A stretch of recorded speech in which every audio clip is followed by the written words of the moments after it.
안녕하세요. 신문비전은 참 오랜만이네요. 12월 말에 어, 배달을 완료해야 될 그림들을 12월 말까지는 최소한 완성을 하는 게 도리일 것 같고 1월 달에 1월 달 안으로는 배달을 해드려야 돼서 그림 그리는 시간까지도 사실은 신문비전이 좀 잡아먹거든요. 그래서 앞으로 12월 중순 이후의 신문은 1월 달에나 2월 달에 다시 살펴봐야 될 것 같아요. 그러니까 신문 읽을 시간이 없네요. 그래서 이제 이 별꽃바다 또는 별꽃 언덕이 내일 모레 세종시에 사시는 분한테 전달되고 저 감각의 정원은 어, 동탄 쪽에 사는 분한테 전달이 되는데 이제 동선이 같으니까 이렇게 한꺼번에 하거든요.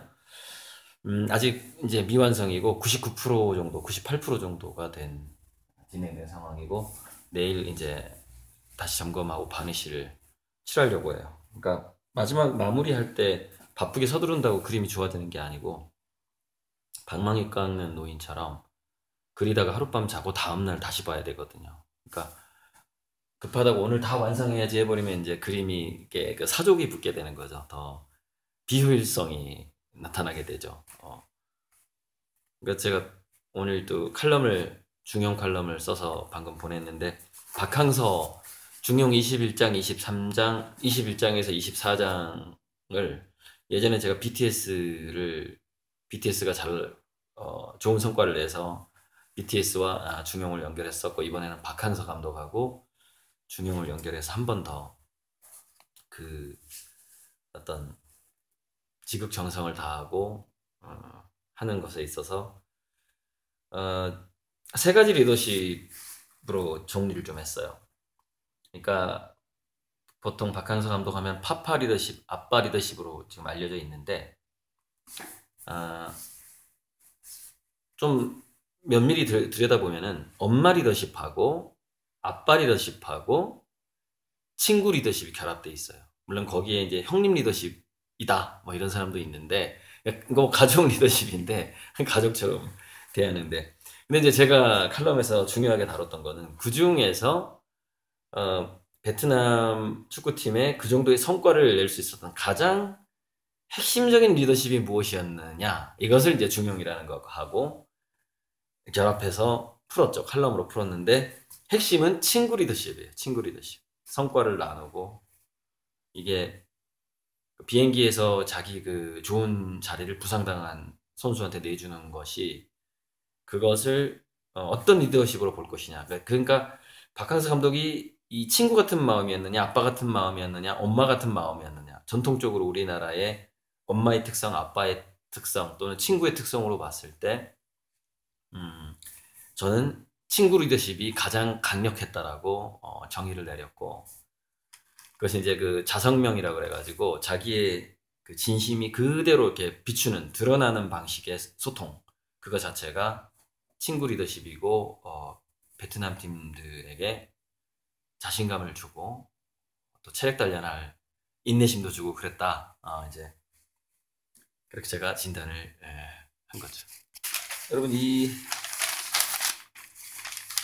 중국의 군사용 드론이 중동 하늘을 점령했다.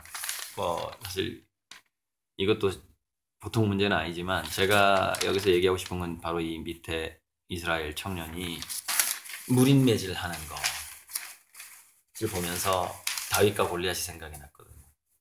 무린매질에 대해서 그 말콤 글래드웰이 쓴 다윗과 골리앗인가 그 책에 보면은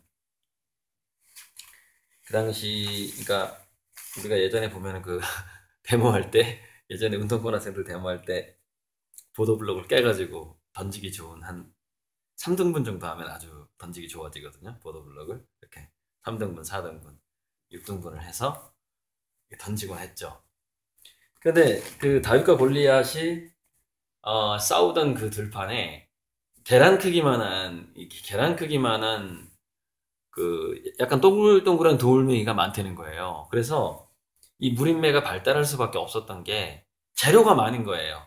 그 뭐 그래서 양치기를 하다가 늑대가 나타났을 때 이제 이걸로 양을 지키고 그러잖아요. 근데 말콤 글래드웰이 이제 조사를 한 거예요. 현지에 가서. 그런데 돌이 또 무지 무거운 거야. 이게 무게가. 그래서 이제 이 기록을 이제 또 뒤지고 또 실험까지 했는지 모르겠는데 이걸 이제 이렇게 돌려가지고 한쪽을 딱 놓으면은 그 원심력, 가속도와 원심력의 속도가 그대로 날아가게 되는데 놀랍게도 사거리가 거의 300m가 나오는 거예요. 300m. 그러니까 이게 M16이에요. M16 소총의 그 사거리에다가 정확도가 나오는 거예요. 그러니까 그 말콤 글래들이 하는 얘기가 뭐냐면 골리앗이 다 덩치라든가 이 갑옷을 입고 육박전에서는 굉장히 유리했겠지만 자기가 봤을 때는 무림매질을 했던 양치기 소년 다비드가 더 강한 사람이었다라는 거예요. 사람들이 잘못 알고 있다는 거예요. 그러니까 왜냐면 이 무림매질의 위력을 정밀하게 조사를 해보니까 골리앗이 약자인 거예요. 이게 거의 M16 소총에 그때 총도 없었을 때 그 계란 크기만한 무거운 돌, 야 이거는 맞으면요 머리 깨져버려요. 뼈 깨져버려요. 그냥 나가버리는 거예요. 그러니까 한 방 맞고 가잖아요 골리앗이. 그러니까 요즘에 그 새총 왜 지킬 때 재개발 지역에서 이게 경찰하고 대치할 때 이게 새총으로 볼트 너트 쏘잖아요. 쇠구슬. 그거보다 더 세요 이게. 그거보다. 쇠구슬은 이제 작기 때문에 막 구멍을 뚫고 들어가고 이러는데 이건 큰 돌을 그렇게 빠른 속도로 던져버리기 때문에 파괴력이 어마어마한 거죠. 그래서 답은 그거죠. 사람은 자기의 강점으로 승부를 봐야 된다는 것이죠. 자, 네, 그 책 보면서 정말 놀랐는데, 자, 사회복무요원이 이 카이스트 나온 사회복무요원이 이 친구도 이제 다비드 같은 애인 거죠. 다윗 같은 친구인데, 보통 공무원이 한 6개월을 해야 될 거를 하루에 끝낸 거예요. 뭔가 프로그램을 만들어가지고. 왜 하루에 끝냈냐? 일하는 게 너무 지겨우니까. 자기가 프로그램을 만든 거죠. 근데 이제 이런 일들이 참 좋아 보이긴 해요. 그죠? 근데 이런 일하고 인공지능하고 결합이 되면 어떻게 되죠? 공무원들이 할 일이 점점점 줄어들게 되고 인원 감축을 하게 되는 것이죠. 제가 예전에 공무원에 관련된 강의를 할 때 공무원들은 사회복지사 자격증을 미리 따두는 것이 좋을 것이다. 왜냐? 다른 쪽은 인원이 감축되고 그쪽으로 인사이동이 날 가능성이 많은데 본인이 사회복지사 자격증이 없다면 구조조정될 것이고 있다면 인사이동을 하겠죠. 그런 일들이 생길 거기 때문에.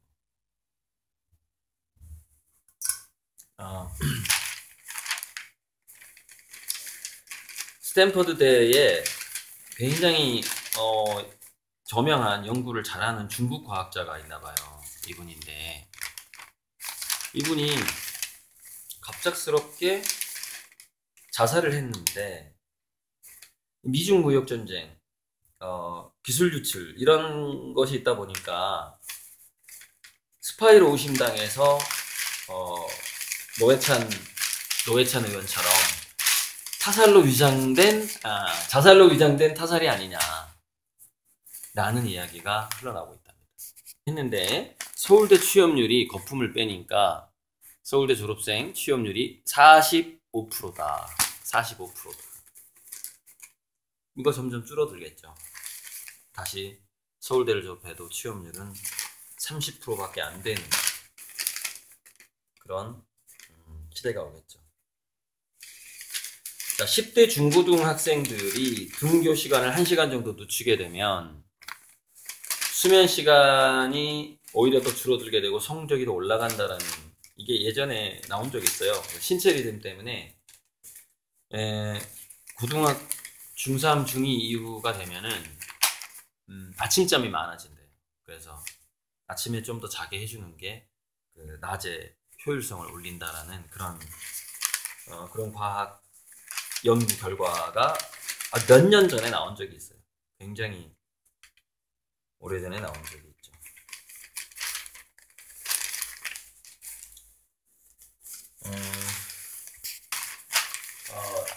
이거 두 개 말고 이 그림에 이 그림에 항상 북두칠성하고 남도육성이 이렇게 등장하잖아요. 그래서 이 남도육성이 은하수가 왜 보석의 강물이거든요. 그래서 보석, 쌀, 우유 이런 식으로. 그래서 은하수에 걸쳐 있어요, 남도육성이. 그래서 현세의 복을 직접 내려준다라는 별자리로 알려져 있어요, 고구려 별자리에서. 그래서 그 남도육성이 가야왕릉에서도 5세기 가야왕릉의 125개의 별자리가 별을 구멍으로 파서, 성혈이라고 그러죠. 별 구멍으로 파서 무덤 위에 이렇게 덮은 거죠. 그러니까 이들이 다시 그 하늘로 가는 어떤 상징적인 무덤이겠죠.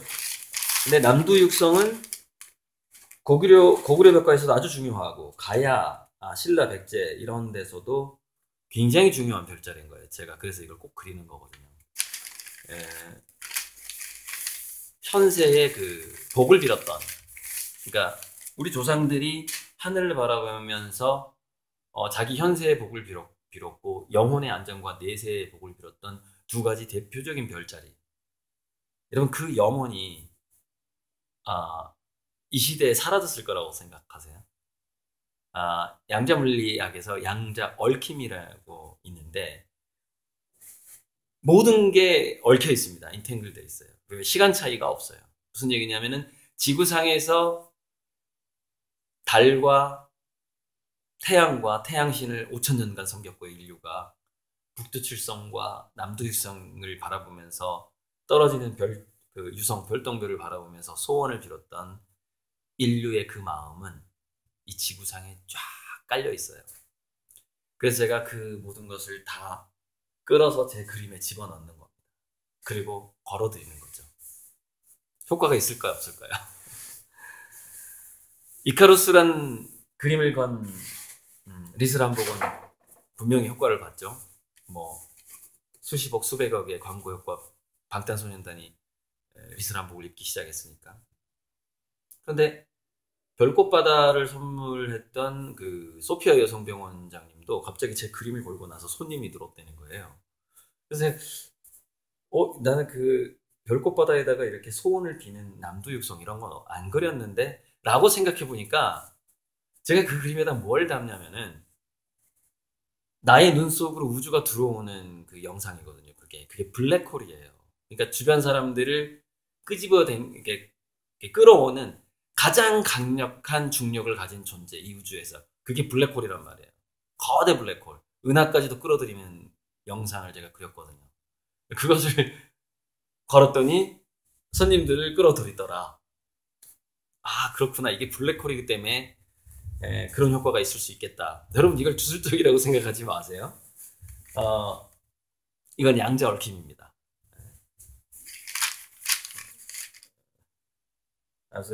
그래서 최근에 제 그림을 거신 분들이 굉장히 성과가 좋아서 갈수록 또 주문량도 늘 것 같고, 왜냐면 그 건 사람한테 또 입소문이 나게 되거든요. 이제 지문으로 시동을 거는 자동차 나오고, 또 우리 얼굴 인식하는 세상의 모든 것들이 우리 얼굴을 이제 인식을 하게 되겠죠. 도올의 교육론에 대한 칼럼이 나온 거예요. 이게 교육 입국론이라는 책을 썼는데, 이 책은 디시플린 이런 것들을 좀 강조하는데 굉장히 후진적인 인공지능 시대에 거의 안 맞는 교육론이다. 그래서 제가 비판을 많이 했고, 이 다음 책에 이제 제가 도올 선생은 교육계를 떠나라, 뭐 이런 소제목으로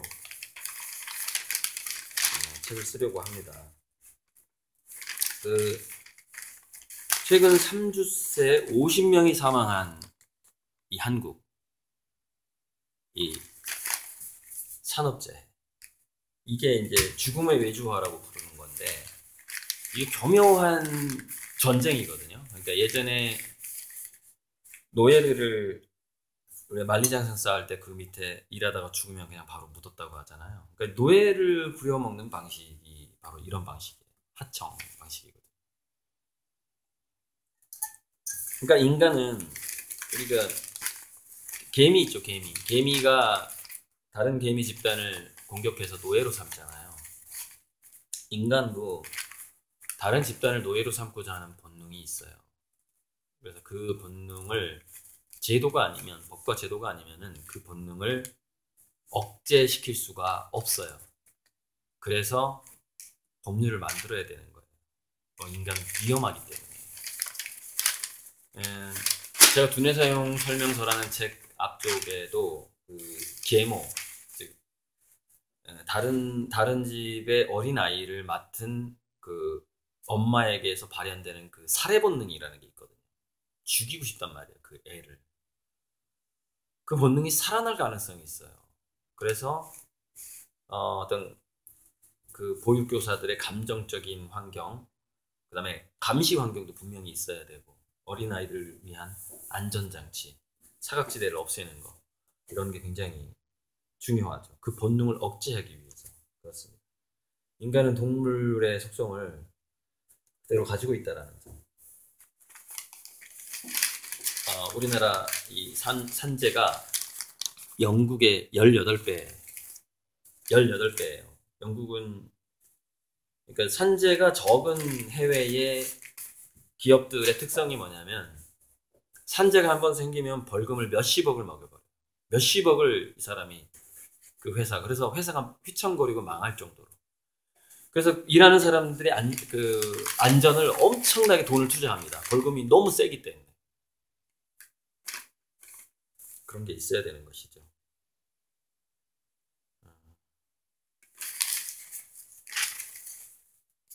저번에 제가 미국이 중국의 인공지능을 두려워한다는 얘기를 한 적이 있죠. 그래서 미국의 진짜 목표는 중국의 과학기술이 발달하는 걸 억제하고 싶어 합니다. 거기에 관한 기사가 나왔어요. 자, 그런데 여러분, 중국이 가만히 있을 나라가 아니죠. 분명히 강력한 인공지능을 개발을 할 겁니다. 그걸 도광양회라고 하죠. 중국의 도광양회의 핵심에는 자율주행차하고 인공지능이 자리를 잡고 있죠. 드론도 포함되어 있고요. 어느 순간 갑자기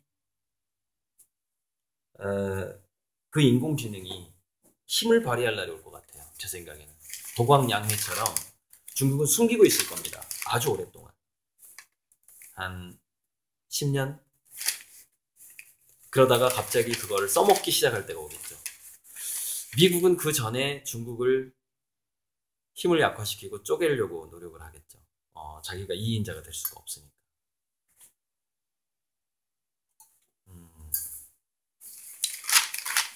아무튼 온라인상에서 자기를 남자라고 속였던 여자가 있었던 거예요. 중국인가? 서울이네? 서울 강남이네. 아이고. 그래가지고 만났더니 이게 남자라고 생각했는데 여자인 거예요. 그래서 화가 나서 칼로 찔렀어요.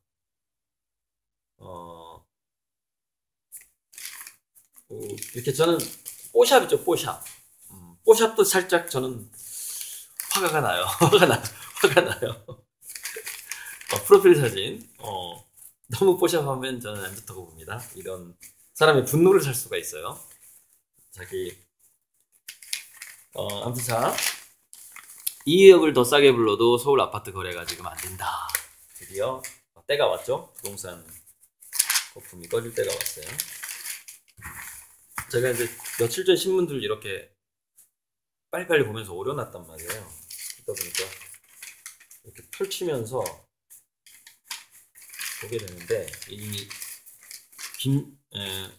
김정은에 의해서 총 맞고 죽은 트럼프 인형, 트럼프 마네킹, 이거를 만든 분이 이명선 조각가고, 이제 제 학교 선배고 저랑 한때 굉장히 친하게 지냈던 분이고 저한테 작업실을 와서 쓰라고 했는데 그때는 작업실이 없을 때라서 그래 내 작업실 써 이러는 거예요. 근데 한동안 연락이 없는 거예요. 나는 기다리고 있는데 구체적인 얘기를 안 해요. 되게 좀 섭섭하고 원망을 했는데 얼마 후 그 작업실에 불이 난 거예요. 그래가지고 다 타버렸어요. 이제 안 들어가길 진짜 잘했죠. 불 두 번 날 뻔했네. 그러고 보니까 내 그림이 두 번 불탈 뻔했는데 그래서 그 불난 걸 가지고 또 그분은 전시도 하고 하면서 또 다시 그 굉장한 회복 탄력성을 보여주는 작가죠. 아이디어가 좋아요. 아주 재미있고 참 어디서 전시하지? 아무튼 뭐 임영선 작가 치면 임영선 치면은 어디서 전시하는지 김정은에게 총 맞아 죽은 트럼프를 볼 수가 있어요. 이 마네킹으로.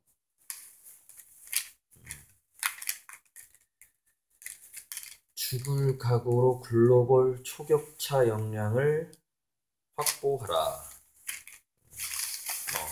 과연 초격차가 힘들죠.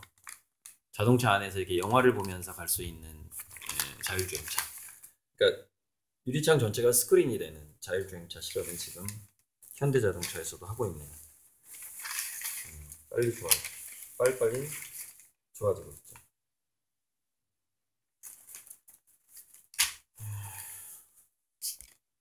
이제 하와이에서 화산이 폭발해가지고 많은 주택이 불에 탔는데 이런 표현이 나오거든요. 전례 없던 연쇄 폭발 일어나. 지금 이 시대가 지구의 그 자기장의 변화를 봐도 그렇고 어떤 화산 폭발이든 지진이든 일어나게 되면 전례 없이 연타로 피해를 볼 가능성이 많습니다. 그래서 포항 경주 지진이 있었죠. 이게 더 크게 한 번 더 옵니다. 이걸로 해결되지 않아요. 전반적으로 모든 지진이든 화산 폭발들이 연쇄 반응이 일어나는 그런 시기예요. 그런 주기에 왔어요. 지질학적으로. 그 부분을 지진이 한번 지나갔으니까 괜찮겠지라고 생각하시면 안 돼요. 큰일 납니다. 제 유튜브를 보는 구독자 여러분들은 연쇄 반응, 재앙의 지질학적 지구과학적 재앙의 연쇄 반응을 꼭 기억해 주시고 이 연쇄 반응이 텀이 뭐 10년 정도 걸릴지도 모르지만 또 일어난다라는 겁니다. 또 더 크게 일어날 것이다 라는 점을 그것은 해일도 마찬가지고 요즘에 제가 박항서 감독님 때문에 정말 많이 울었어요. 많이 울었어요. 저는 이제 아버님이 월남전에서 전사하셨는데 아버님 일기장을 보면은 베트콩 3명을 죽였다는 얘기가 나오고 그래서 누군진 몰라도 3명을 사살했는데 내가 베트남에 가면 그 사람들의 자식이 또 있을까? 그때 우리 아버지한테 죽었던 여러 생각들을 하고 있었고 미안하기도 하고 또 베트공하고 그 베트남 주민들의 의복에 차이가 없어요. 게릴라들이. 그러다 보니까 마을 자체를 없애는 작전을 썼단 말이에요. 한국 분들이.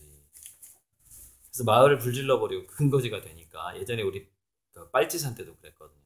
그래서 민간인들을 죽였던 게 그 빨갱이들의 밑밥을 대준다.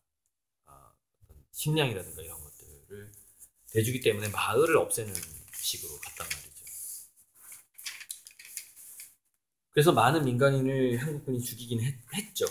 하지만 그 적하고 구분이 안 되는 측면 때문에 미군이 우리 민간인을 죽인 거하고 좀 다르죠. 우리 민간인은 남녀노소 어린애도 있었고 주로 하얀색 무명 옷을 입고 있었고 그런데도 쏴 죽였죠. 그건 학살이고 월남에서 우리 한국군이 그 주민들을 죽인 거는 좀 작전상 그게 하나의 전략의 측면이었어요. 어쨌건 미안해요. 그때 굉장히 미안했는데 저랑 이렇게 키도 같고 170으로 키도 같고 헤어스타일도 비슷한 이 박항서 감독이 이렇게 열심히 잘해줘가지고 제가 50년 동안 미안했던, 그러니까 초등학교 때부터 제가 아버지 일기장을 봤을 거 아닙니까? 최소한 40년 동안 미안했죠. 우리 아버지가 월남전에서 공을 세우고 배트공을 죽인 게 물론 어렸을 때는 그것이 통쾌하게 보일지 모르나 나이 먹으면 누군가의 자식, 누군가의 아빠를 죽였다라는 생각이 들잖아요. 그래서 참 마음이 괴로웠거든요. 그동안. 물론 이제 우리 아버지도 배트공한테 저격을 당했지만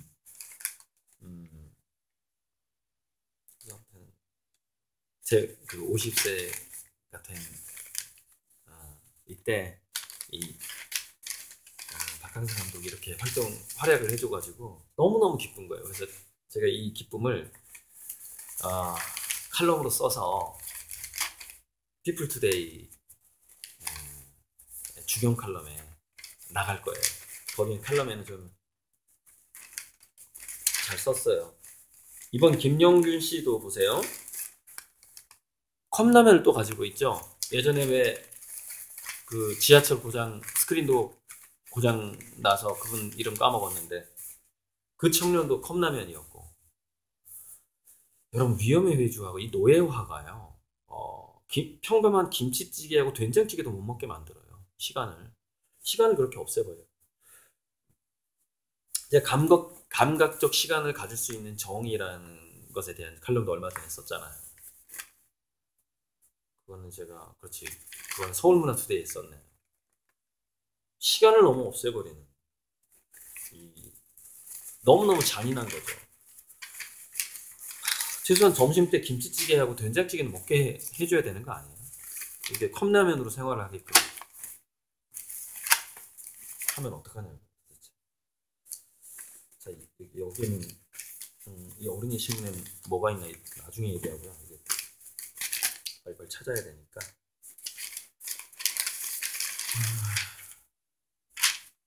백남준.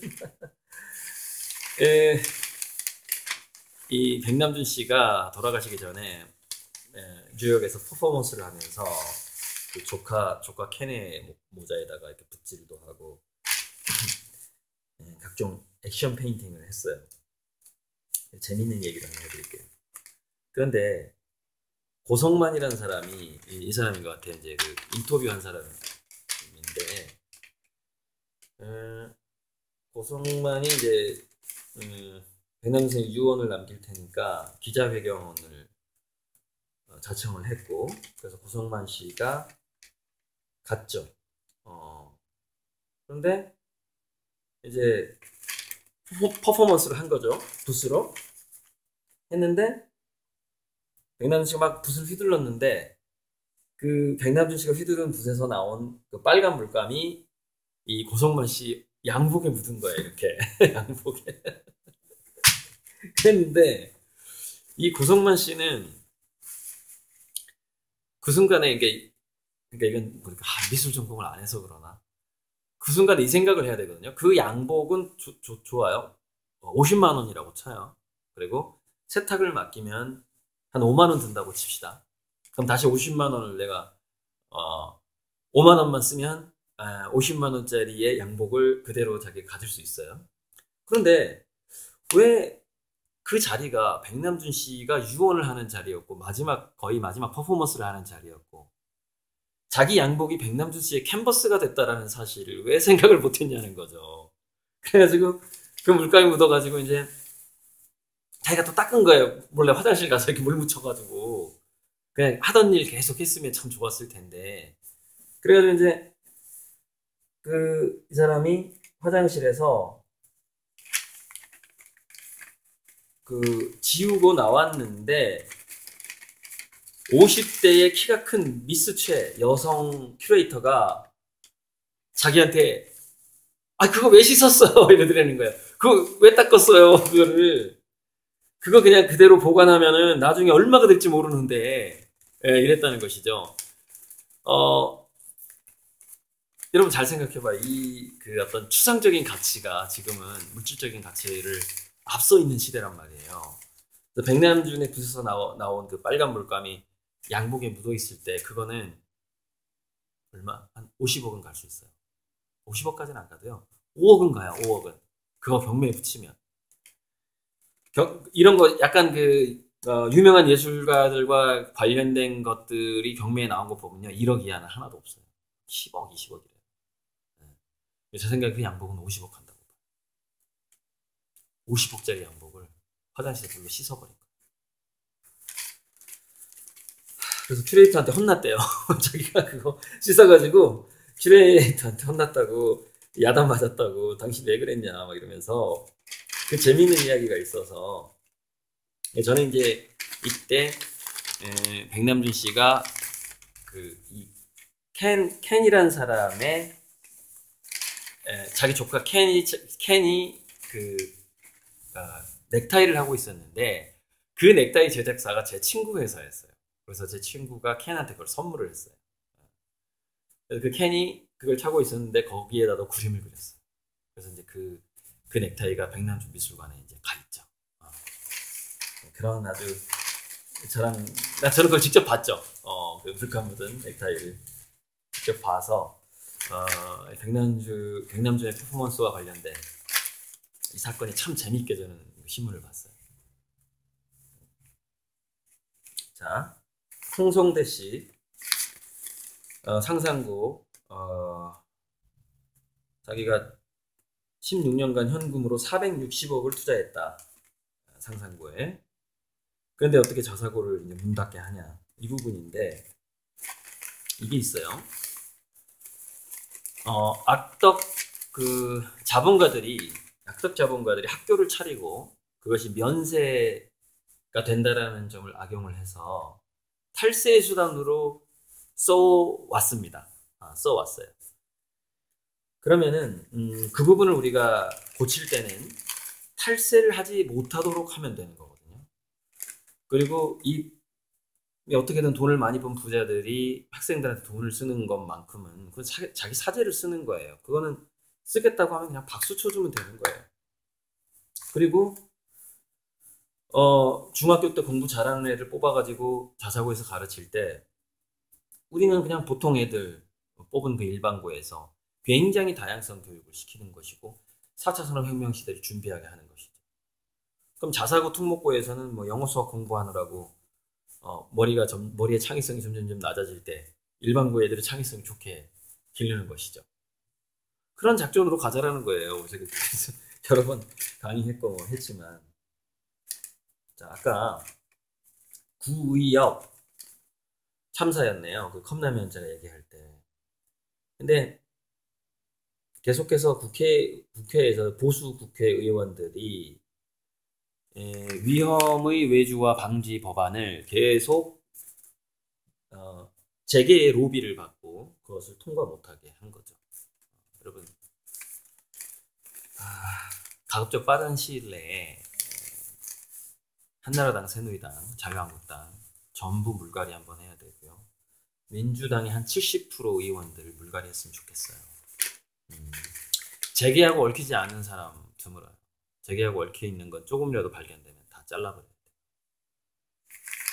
돼요. 그들이 우리 보통 국민들의 노예화를 부추기고 방조하는 세력입니다. 나쁜 놈들이죠. 위험의 외주화, 우리 국민의 안전을 위한 조치를 계속해서 방해한. 지금도 그러고 있죠. 지금도.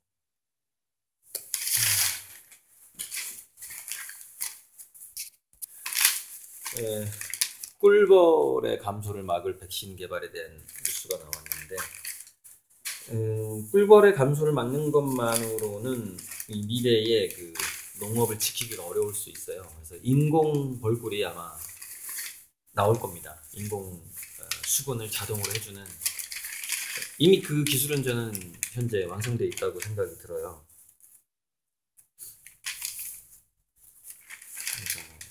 될 거라고 보고요. 우리도 연동형 비례제로 우리나라에도 이 녹색당이 나와줘야 돼요.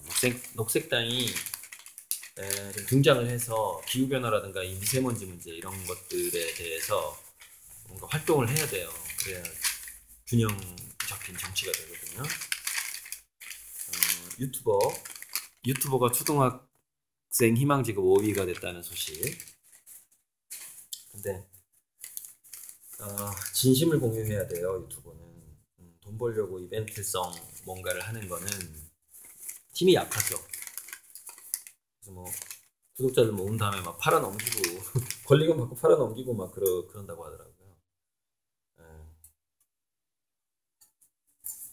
그렇게 시작하면 안 되는데.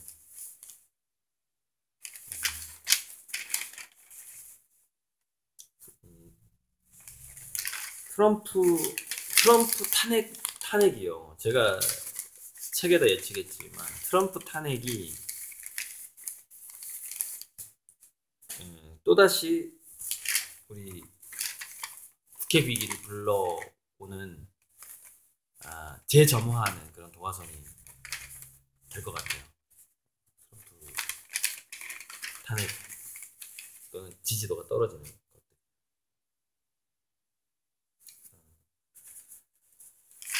자, 아주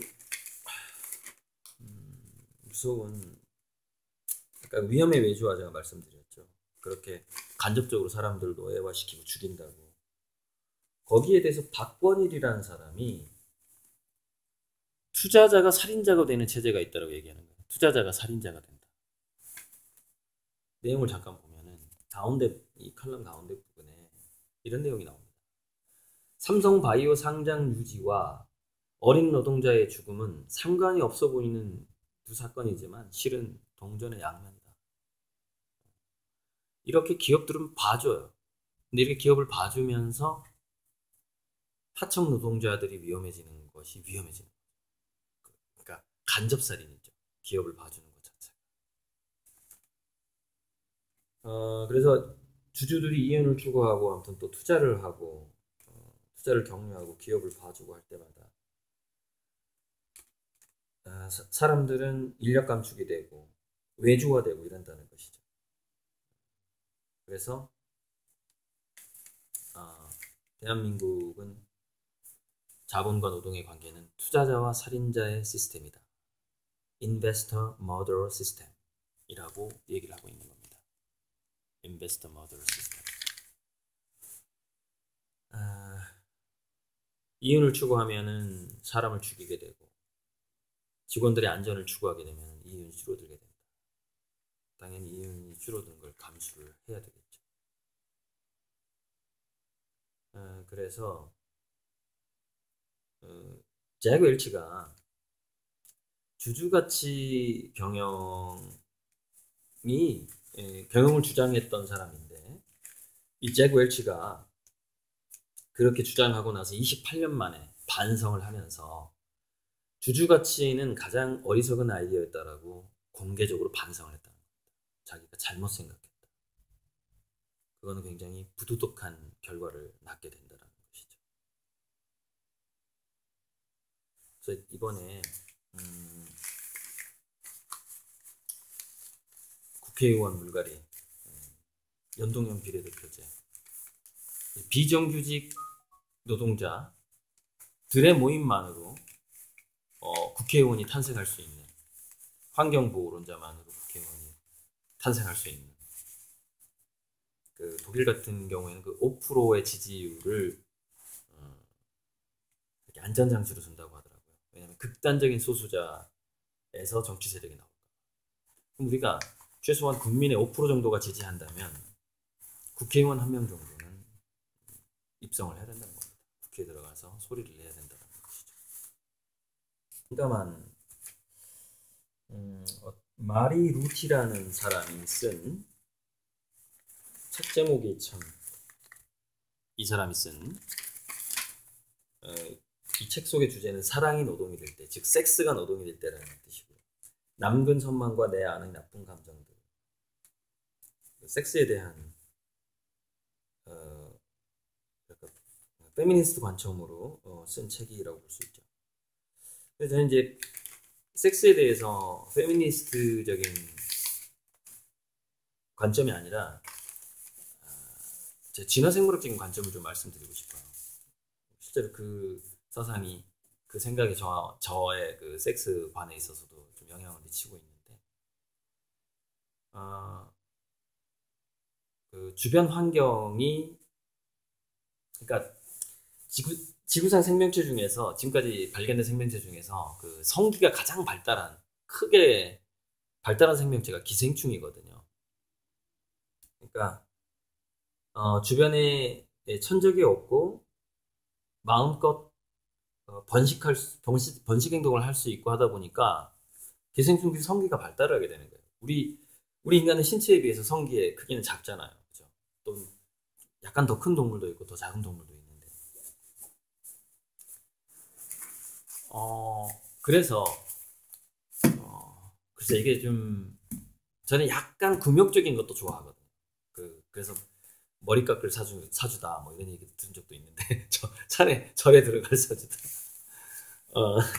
그러니까 굉장히 야한 상상을 좋아하고 섹스에 대한 갈망도 크지만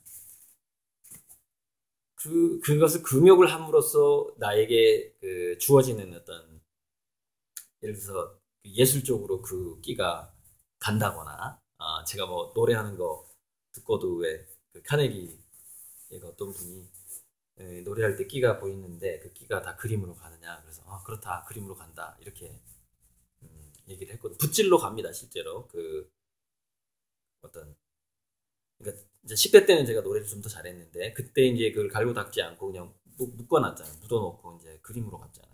당연히 그 가창력이라는 것은 붓질로 가게 되는 것이죠. 기운생동으로 가게 되는 것이죠. 끼라는 게 기라는 뜻 아니겠습니까? 그래서 오늘날 현대 사회에서 인간들이 섹스를 많이 즐긴다는 것은 뭔가 이 지구에 빌붙어서 기생충화되었다라고 볼 수 있는 관점이다라는 거예요. 보통 발전기가 오는 동물들보다 훨씬 자주 섹스를 한다는 것 자체가.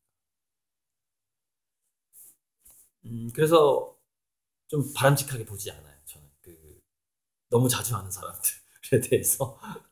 물론 이제 개인 취향인데, 그게 그 사람들이 뭔가 불로소득을 더 좋아한다거나, 또는 자본소득, 노동소득보다는 자본소득을 더 좋아한다거나, 뭔가 약간 기생충적인 측면이 있지 않을까라고 저는 그냥 추측을 해보는 겁니다. 그냥 그렇다라는 게 아니라, 이거는 연구를 할 수가 없죠, 인간 대상으로. 근데 진화생물학 측면에서 성기가 가장 발달한 생명체가 기생충이라는 것을 보고, 또 가장 또 자주 섹스를 하고 번식을 많이 하고,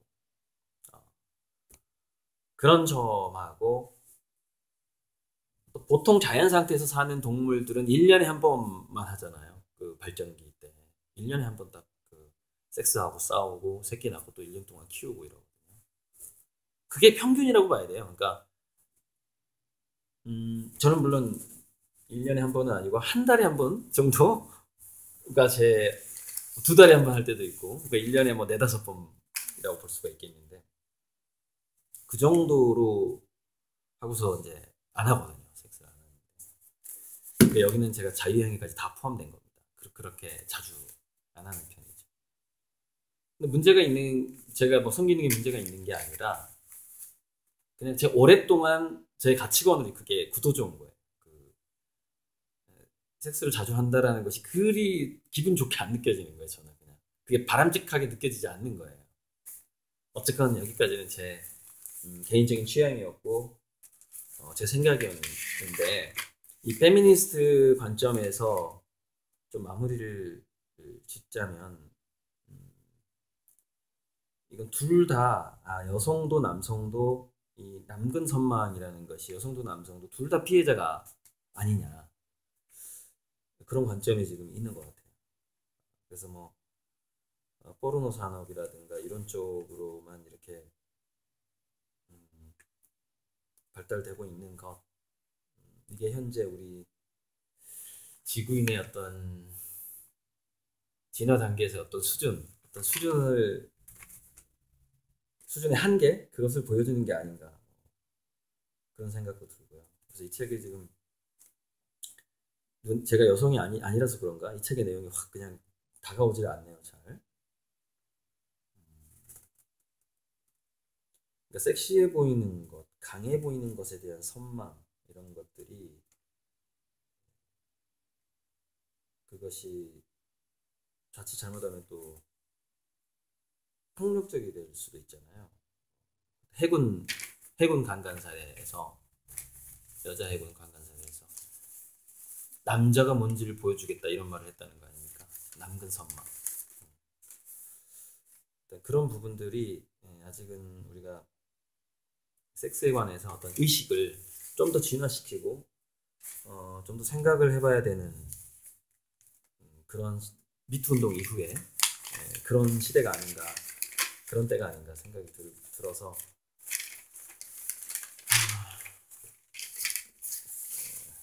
페미니즘에서 주장하는 것이 저는 정답이라고 생각하지는 않아요. 좀 더 거시적으로 지구상의 모든 동물들의 섹스 문화까지도 포함한 어떤 그런 생각이 필요하다. 그런 생각을 합니다. 자, 이제 신문이 거의 다 끝나갑니다. 3장 남았는데